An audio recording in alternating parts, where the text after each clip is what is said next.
With the announcement from NHL Deputy Commissioner Bill Daly that the NHL and the Players Association are pushing really hard for a 2025 World Cup, I thought it would be fun to take a look ahead and project some of the rosters we might see for this first international best-on-best tournament we've seen in some time. We're going to get started first with Team Canada. We'll do that roster coming up next.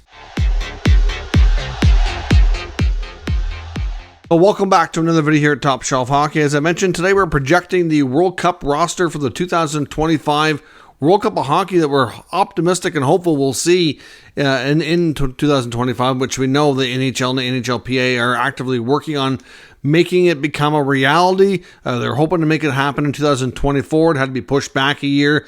I know they're still trying to figure out how to incorporate the Russian players or how that can work with all the conflict going on over there in that part of the world and all the sanctions against the Russian international competition and all that. So hopefully everything is figured out and we actually can see this tournament and get a true best on best.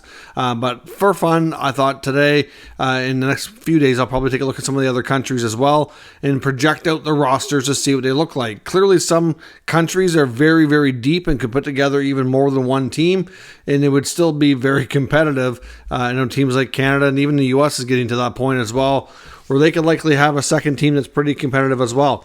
So we're going to go through these picks of mine. I want you to leave some comments down below what your thoughts are, how you would kind of orchestrate your roster. We'll go through the forward groups.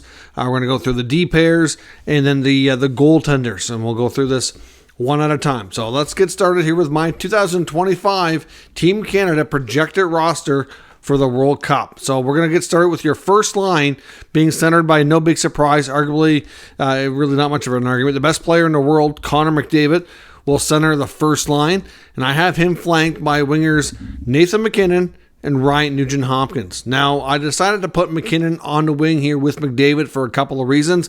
One, the Canadian team and your options for centermen, extremely deep. That's a position that, you know, there's no shortage for sure. There's all kinds of options. Not all the centers can play center, and the reason I went with MacKinnon here is MacKinnon's got the speed to keep up with McDavid. Now, I think it's fair to say McDavid's probably, you know, a smidge faster. There's not too many guys who can keep up with McDavid, but MacKinnon is extremely fast and one of the guys who could come close. He's got explosive speed, really smart. He can certainly be a good finisher, good shooter. Nugent-Hopkins as well is used to playing on the wing with McDavid. Just had a 100-point campaign, former first overall pick, lots of pedigree there as well.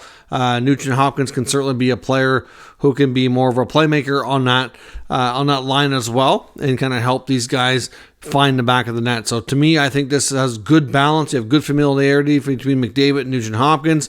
You get MacKinnon, who is a powerful, explosive skating winger who could flank McDavid, and I think those two guys arguably are two of the top 3 or 4 players in the world, would be a deadly duo. I really think that could be the case. We've seen MacKinnon recently win a Stanley Cup, and just how important what he brings to the table is to have success. So I really like the idea of putting MacKinnon on the wing, and I think he would complement Connor McDavid very well. Now, of course, in the run of a tournament, you're bound to have lines shaken up and different combinations attempted to be tried, see what works and what doesn't work. There's no doubt, in my opinion, McDavid and MacKinnon will be two of the leaders on this team, and maybe at some point they, you know, if the chemistry isn't quite there, there's other combinations that are also pretty obvious to me that could work as well that you could try. But to me, that's where I'm going here for line number 1, McDavid, MacKinnon, Nugent-Hopkins. Your second line is going to be centered by another speedster, Braden Point. I'm going to put him on the wings here with teammate Steven Stamkos, who he's very much used to playing with,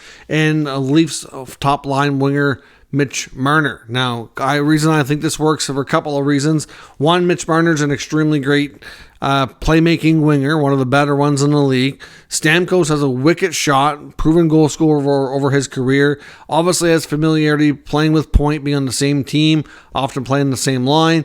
And I think Marner could be an extremely good playmaker here to help set up guys like Stamkos and Point for a lot of these goals. I mean, Marner's used to playing with other talented wingers. He helped John Tavares have a real solid year his first year with the Leafs. Obviously, he's played with Matthews a lot. Like, he can be largely responsible for helping some of the top goal scorers be successful. He's great at finding the puck and getting it to them, and a great passer. So I think Marner would complement Point and Stamkos extremely well. Obviously, Point and Marner are great skaters. Stamkos, not that he's not, but obviously he's fair to say that Point and Marner would be stronger skaters than he is at this point in his career. But Stamkos, at one point, we thought was really falling off and encountered a ton of injuries. But then really, what has he done the last 3 years is he's really made a solid comeback, proven that he's far from being done, has multiple Stanley Cups to his name, and barring that everybody here is healthy, I have a difficult time seeing how you could leave Stamkos off this roster. So I think playing with Point makes a lot of sense, and I think Marner would be an excellent complement there. I also think Marner could be the other option to put with McDavid on the first line. That's another possibility. I think they could have great chemistry as well. I just thought maybe go with a guy like McKinnon, who can be more of a finisher, whereas you get Marner, who could obviously like I said, help set up guys like Point and Stamkos. So to me, I think it's just maybe a better mix and match of playmaking versus finishing ability, but you could certainly move these guys around, and I think you have, like I said, tons and tons of options here. So again, that to me is a pretty solid next line, and really to call these line 1, line 2, line 3, and line 4, it's kind of tricky in a way, because I think on any given game, some of these lines could be your best line, and it really wouldn't matter. But at the end of the day, we're going to go through it just for the exercise here. Now, it's funny as this might be, your third line center is going to be Sidney Crosby. Now, I never thought you'd really say that, because Crosby still, at this stage late in his career, still playing at a very high level. Now, this could be a great opportunity in this setting in 2025 to still see him be able to to play with some of the younger guys like McKinnon and McDavid, Stamkos, etc. To get them all on the ice here together on a team would be really fun to watch. I would pair Crosby with his own line mate that he's played with on Team Canada numerous times, Brad Marchand. I think Marchand and Crosby, a couple of wily veterans who have had a ton of success, have Stanley Cups to their name. They could be a pair as well that you can put out against other teams' top lines if you wanted to try to match a little bit. And I'm going to put the other forward here to be Mark Stone. Mark Stone just won the Stanley Cup as the captain of the Golden Knights. One of the better two-way wingers in the game, has a great stick, knack for intercepting passes, and just really good all-around player. Of course, like I said, the caveat here is that all these guys are healthy. Stone's had his fair share of injuries, but he did finish the playoff strong and won the cup. So if he can stay with a good, healthy back, I certainly put him on this team. If for some reason he's having issues with his back and he's not healthy, well, then we'll have to go in a different direction here. But I like the idea. I just think Stone would pair well. He makes everybody better around him. Not that you need to make Crosby better, but you could use Stone in a variety of ways here. But Stone, Crosby, Marchand to me is a good veteran line, responsible players who can play in both ends of the ice. Crosby's proven it time and time again. He may not get much recognition when it comes to like the Selke conversation or anything, but Crosby to me is a pretty hard-working two-way center, even though he's more recognized for his offense. Now your fourth line is going to be a little bit different here. I'm going to put Matthew Barzal as the center. We need some speed, and I'm going to put him paired up with Connor Bedard and Zach Hyman. I think this is a great combination as well. Barzal's had an opportunity to represent Canada numerous times in his career. Really, really good skater, great playmaker, sometimes guilty of not shooting enough, and that's why I want to make sure that Barzal was paired with somebody who loved the shoot, and there's not many players in the game who can shoot better than Connor Bedard. He's got, by far, he's going to come into the NHL as a rookie and have one of the better shots in the league. At least that's based on what he's done at all the other levels.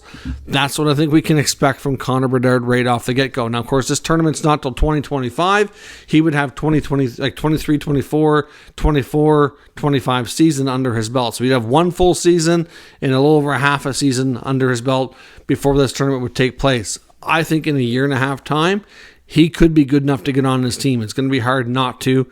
We've seen a lot of other cases of young generational type or, really elite level players get a chance. And I think you'd be hard pressed not to. But again, if he has a rookie season this coming year and shows that, maybe that's not quite what he's ready for, then maybe you don't bring him and don't put him on the team. But at the same time, or maybe he's an extra just to get the experience for later. But I think he could have a shot at making this team. I really do. So Barzal with Bedard and Zach Hyman. I contemplated Hyman with a couple of other different players, but I figured, Zach Hyman's going to bring a few things to this line. He's not afraid. He's to be working hard in the corners, do the gritty work. He's used to playing with all high-end players in Edmonton, like McDavid, Draisaitl. He can create space for those guys. He goes to the net. He's not a huge guy, but he plays bigger than what he is, and I think he could do a lot of the hard work, gritty work, front of the net, corners, and all that kind of stuff to create the space for the good skating Barzal and Bedard. And like I said, Barzal's more of a playmaker, Bedard's more of a shooter. They theoretically could have terrific chemistry and work together. And I think that could be a line that may not see a ton of time, but it could be a great energy line for this team. Obviously, within that forward group, you've got some high-end elite players who can produce offense with the best of them in the world. You've got some guys that are also very responsible, because I know obviously you can't be all offense. You have to be able to defend, and you have to be able to kill penalties. But within this group, you have guys that can do that. I mean, I would be very comfortable, obviously, looking. You can either go with Point and Marner, could be a PK tandem. Maybe you go with Stone and Marchand, or Stone and Crosby. Hyman can kill penalties. You have some good options that can do that. So I have no doubt that you could save some of your offensive players, like your McDavids and your McKinnons, your Stamkos, Bedard, and let the other guys do a lot of the penalty killing. Like I said, you get lots there. Power play, you'd have oodles of options. I don't know how you organize PP1 and PP2. Really, like you can leave them as a full line combo that they're playing now, and say maybe whoever's going best that game gets the opportunity, or maybe you put a fourth forward out instead of having two Ds, of course. But at the end of the day, tons of options in the power play. Lots of great, responsible, hardworking PK players. So I have no doubt special teams will be good. For extra forwards, of course, you're going to have one or two extra forwards on the roster should you run into any injuries or want to shake up your lineup. And I'm taking a couple of veteran guys. I'm taking Jonathan Huberdeau, who I'm hoping will have a bounce-back season in Calgary this year. Yes, last year in Calgary was tough, but at the end of the day, he has a terrific history of being a top player in the league, a top playmaker, and I think he's the kind of player that you could put on just about any line. So even if he doesn't start in your lineup, you could slide him in with Barzal on the fourth line. You could put him with Crosby on the third line. You could slide him next to McDavid on the first line or anywhere, and I think he could fit. So to me, there's lots of options there. And I'm also taking another veteran in Claude Giroux. Claude Giroux proved last year in his first season as an Ottawa Senator that he's still very much an elite level player, playing at a point per game level. Yes, this is still a year and a half out, but this guy's not slowing down. He played with a variety of players, including some top young talent like Tim Stützle and Brady Tkachuk last year, and that was one of the better lines that we've seen. They had a terrific run. So Giroux was well-versed here. Like, you could throw him in a variety of spots, and he could be effective too. So I think those are guys that you have to take as extras. I mean, there's some other players I considered here. The other thing is you have lots of centers, so I don't have to go by position. You got McDavid, McKinnon, Nugent Hopkins, Point, Crosby, Barzal, and Bedard that can all play center. Giroux can play center as well if you need him to.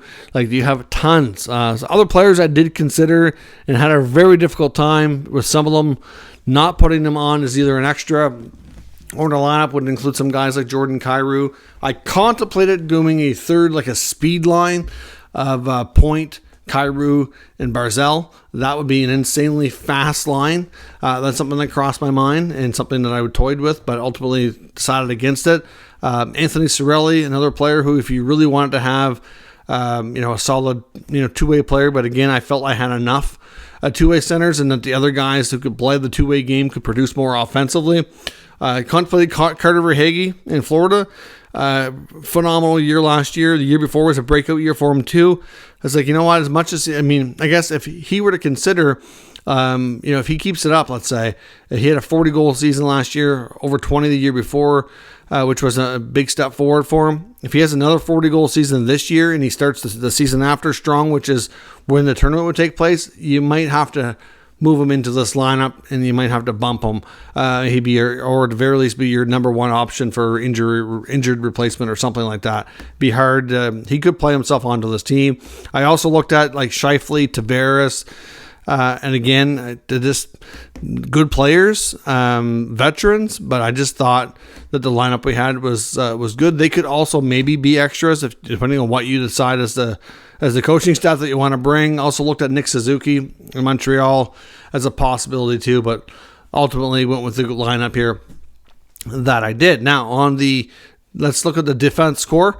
Again, this was very tough. I had about, and even taking a couple of extra D besides the 6 I selected, I had about another 6 that I had a hard time deciding. This was not an easy exercise. I fully suspect there's bound to be comments of, I can't believe this guy wasn't on there, or lot lineup is stupid, and this is that. And you know what? You can be critical all you want. You can give me your opinions all you want. I'm totally okay with it. But you know what? Just leave me some comments as to what you feel the roster should look like. It's okay if we have different opinions. It's totally fine. Just be respectful is all I ask. I don't think that's too much to ask going forward here. On the D-core, your number one pair is, I'm going with familiarity here a lot too. Just like the forward group, I got Nugent Hopkins, McDavid, Point, Stamkos, obviously Crosby, Marchand, even though they're not in the same league team. In the NHL, they've played together plenty internationally, and I'm going with that same approach on the back end. I'm going with Cale Makar and Devon Taves, obviously arguably one of the better pairs across the league. Makar, I think, is the best defenseman in the world right now. That's my opinion, at least. And Taves is pretty darn good, and they are a tremendous pair. They are, like, in a short tournament, you need familiarity, guys that are used to each other, and you can't always do it with every pair, of course, or every line, but you want to do it as much as you can where you can. So Taves and Makar, I think they're just too good to split up. I think they're good enough individually on their own, especially Taves, to make this team and be a big part of it. My second pair is from Vegas. I'm going with Theodore and Pietrangelo. Again, familiarity. They've won a Stanley Cup. They've had a lot of playoff success, lots of big battles, and fair share, especially on Pietrangelo's side of international play. A good leader. Hard to keep those guys off the team. My third pair, I had a hard time, and I ended up going with 2 right-handers. I'm not sure who would play their offside, and this is the part that I was kind of torn with, but I went with Drew Doughty and Dougie Hamilton. Again, lots of options here, and this is the part for the third pair that I struggled with the most. Of the top 4, to be honest, I thought was pretty easy. Lots of familiarity, lots of success. I thought that was an easy choice. I contemplated Josh Morrissey being in there just to have the lefty-righty matchup. To go with maybe Morrissey Doughty. Obviously, Doughty's got the tremendous amount of international experience. I'd hate to not have him on the roster. Contemplated Brent Burns as well. So I ended up going Doughty Hamilton as my third pair, with Morrissey and Burns. Brent Burns being my extras. Also took a hard look at Morgan Rielly, Thomas Chabot, and then in Florida, Ekblad and Montour. And it's challenging. It really was challenging. I figured this way we go Morrissey, Burns, lots of experience. You get the good combo, like lefty righties here. And I just think that you're going to get a great amount of familiarity with your top 4. Your third pair will play, obviously. You need some guys that can kill penalties too. So again, this was the challenging part for me. Like, lots of good defenders there that could be in the mix, but that's what I ultimately ended up going with. Goaltending was challenging. At one point was Canada's major strong suit. Look at over the years, we've had Marty Brodeur, Patrick Waugh, Carey Price, it's Roberto Luongo. We've been blessed as Canadians with deep, strong goaltending. That's not the case anymore. We still have good goaltenders, but not like it used to be years ago. Goaltending seems to be more dominated through most of the rest of the world, to be completely honest. The European goaltenders have been quite dominant, including the Russians. And then, of course, even the Americans have had a lot of success and a lot more higher level goaltenders come up more recently than Canada has. You still have a guy like Marc-Andre Fleury around the league, of course, who's got lots of experience, but I guess we'll see. He's expected to probably not be playing anymore at this point, but you just never know. Ultimately, based on today, and this could change for me, but I decided to go with Adin Hill as my starting goaltender. He just won the Stanley Cup with Vegas. The small sample size is what worries me. Obviously, we'll see how he plays this year in Vegas. Can he keep it up? But I also brought in Darcy Kuemper, who won the Cup the year before with the Avalanche. So I got the two most recent Stanley Cup winners. Obviously, Kuemper's played in Team Canada before as well. So between Kuemper and Hill, I think that's a pretty good combo. And I'm also bringing Carter Hart as the third goaltender. He probably won't play much, but he's there to get the experience and I still think he could be a starting goaltender down the road, whether it be the Olympics soon after that or the following World Cup or what have you. Honestly, I'm not a fan of Jordan Binnington, to completely honest.